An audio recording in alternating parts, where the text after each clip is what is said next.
तालिबान ने 15 अगस्त 2021 को काबुल पर नियंत्रण करके अपने हिंसक अभियान का लक्ष्य तो हासिल कर लिया। सत्ता और ताकत के बंटवारे को लेकर चल रही अंदरूनी खींचातान और गहराते आर्थिक संकट से यह स्पष्ट है कि तालिबान का हनीमून खत्म हो गया है। कंधार में तालिबान के नेतृत्व के सामने सबसे बड़ी चुनौती है कि मजबूत हुए हक्कानी नेटवर्क और उसके समर्थक विदेशी लड़ाकों से कैसे निपटा जाए। काबुल समेत आधा पूर्वी अफगानिस्तान हक्कानी नेटवर्क और उसके सहयोगी समूह के ही नियंत्रण में है। तालिबान के नेता मुल्ला हिब्बतुल्ला अखुंदजादा लंबे समय से नदारद हैं। इससे समूह की समस्याएं और भी बढ़ गई है। यह सवाल भी उठ रहा है कि वो जिंदा भी है या नहीं है। इससे तालिबान को लेकर अंदरूनी संघर्ष का खतरा भी पैदा हो गया है।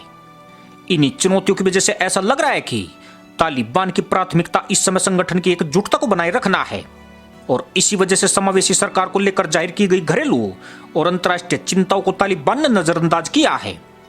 तालिबान ने जो अंतरिम सरकार घोषित की है उसमें अधिकतर मंत्री पुराने हैं और गैर पश्तून समुदायों को अधिक हिस्सेदारी नहीं दी गई है। अफगानिस्तान में जीत से तालिबान को बहुत कुछ हासिल हुआ है और उसी के बंटवारे को लेकर खींचतान चल रही है, लेकिन सत्य के नीचे पारंपरिक नस्लीय और कबायली खींचतान भी चल रही है। पूर्व में रहने वाले पश्तून मजबूत होकर उभरे हैं और वो दक्षिणी कबीलों के खिलाफ खड़े हो रहे हैं। अनुमान के मुताबिक अफगानिस्तान की आबादी में 40% लोग पश्तून नस्ल के हैं। पश्तून दो प्रमुख शाखाओं में बटे हुए हैं, जिनमें एक दुर्रानी है और दूसरी है गिलजई। दुर्रानी पश्तूनों की संख्या भले ही कम हो, लेकिन 1747 के बाद से ये समुदाय ही अधिकतर समय अफगानिस्तान की सत्ता पर काबिज रहा है, जबकि गिलजई पश्तून अधिकतर समय तक सत्ता से दूर रहे हैं। वो कबीलों में रहते हैं और उनके पास बहुत अधिक संपत्तियां नहीं है। हक्कानी नेता गिलजई पश्तून से आते हैं और उनका नेटवर्क तालिबान का हिस्सा है, लेकिन तालिबान के भीतर हक्कानी नेटवर्क को बहुत हद तक संचालन और वित्तीय स्वायत्तता भी हासिल है और वो अपने तरीके से काम करते हैं। हक्कानी नेटवर्क विदेशी चरमपंथी समूहों और उत्तरी अफगानिस्तान के गैर पश्तून तालिबान के भी करीब है। इसके अलावा हक्कानी नेटवर्क के पाकिस्तानी खुफिया एजेंसी ISI से भी नजदीकी संबंध है। वैचारिक तौर पर हक्कानी नेटवर्क अल-कायदा और इस्लामिक स्टेट की खुरासान शाखा के अधिक करीब है।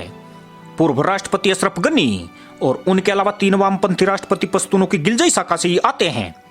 कुछ अफगानी लोगों को अंदेशा है कि गनी ने ही काबुल को हक्कानी नेटवर्क के हाथों में जाने दिया है।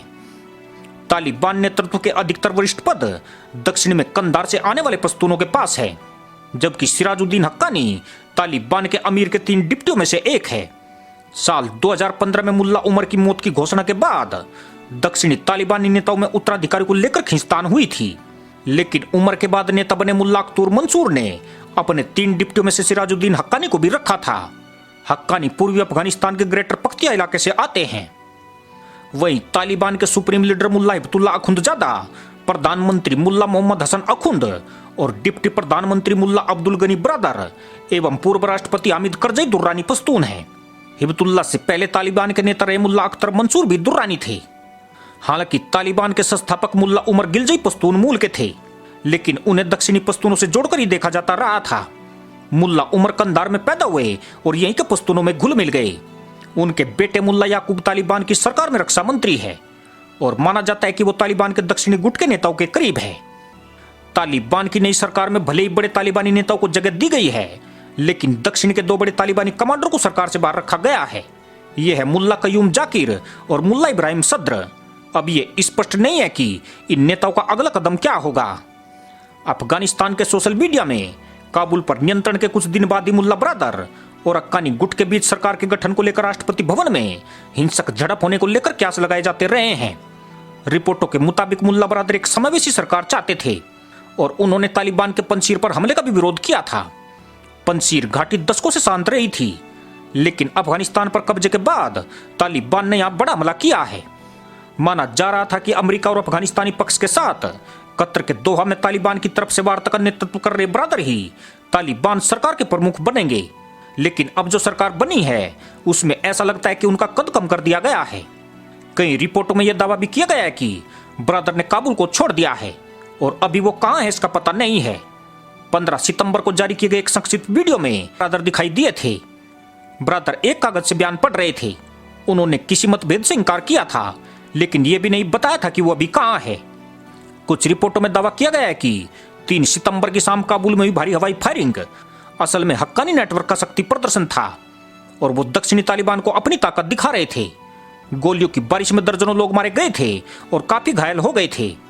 तालिबान के सुप्रीम लीडर मुल्ला अखुंदजादा लंबे समय से दिखाई नहीं दिए हैं और उन्हें लेकर भी सवाल उठ रहे हैं।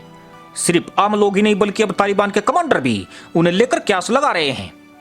कुछ रिपोर्टों में दावा किया गया है कि उनकी कोविड-19 की वजह से मौत हो गई है। अन्य रिपोर्टों में कहा गया है कि वो कुछ साल पहले पाकिस्तान में हुए एक बम धमाके में मारे गए थे।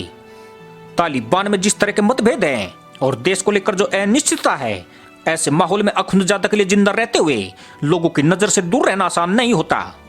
पिछले महीने आई टोलो न्यूज की एक रिपोर्ट में कहा गया था कि जिस तरह से मुल्ला हिबतुल्ला अखुंदजादा इतने लंबे समय से सार्वजनिक रूप से सामने नहीं आए हैं, उसे लेकर कंधार में लोग और तालिबान से जुड़े अधिकारी आशंकित हैं। हालांकि एक रिपोर्ट में यह भी कहा गया है कि वो कंधार पहुंच गए हैं और जल्दी सामने आएंगे। मुल्ला उमर की मौत के बाद तालिबान के नेतृत्व को लेकर जो संघर्ष छिड़ा था, मुल्ला हिबतुल्ला की मौत के बाद नेतृत्व को लेकर उससे भी भीषण संघर्ष तालिबान के भीतर छिड़ सकता है। पश्चिमी देशों के अफगानिस्तान से जाने, विदेशी सहायता में कटौती किए जाने और आंतरिक मतभेद उभरने के बाद देश में आर्थिक संकट गहरा रहा है। अब तालिबान के सामने सिर्फ अंतर्राष्ट्रीय मान्यता हासिल करने की चुनौती नहीं है, बल्कि उसे देश में भी स्वीकार्यता हासिल करने में मुश्किलों का सामना है। तालिबान ने 7 सितंबर को अंतरिम सरकार की घोषणा की, लेकिन यह नहीं बताया कि यह व्यवस्था कब तक रहेगी। सुप्रीम लीडर नेतृत्व परिषद और उलेमा परिषद की क्या भूमिका होगी, यह भी स्पष्ट नहीं किया गया है कि तालिबान चरमपंथी संगठन इस्लामिक स्टेट खुरासान से कैसे निपटेगा। इसी के साथ अनुमति दोस्तों, जय हिंद।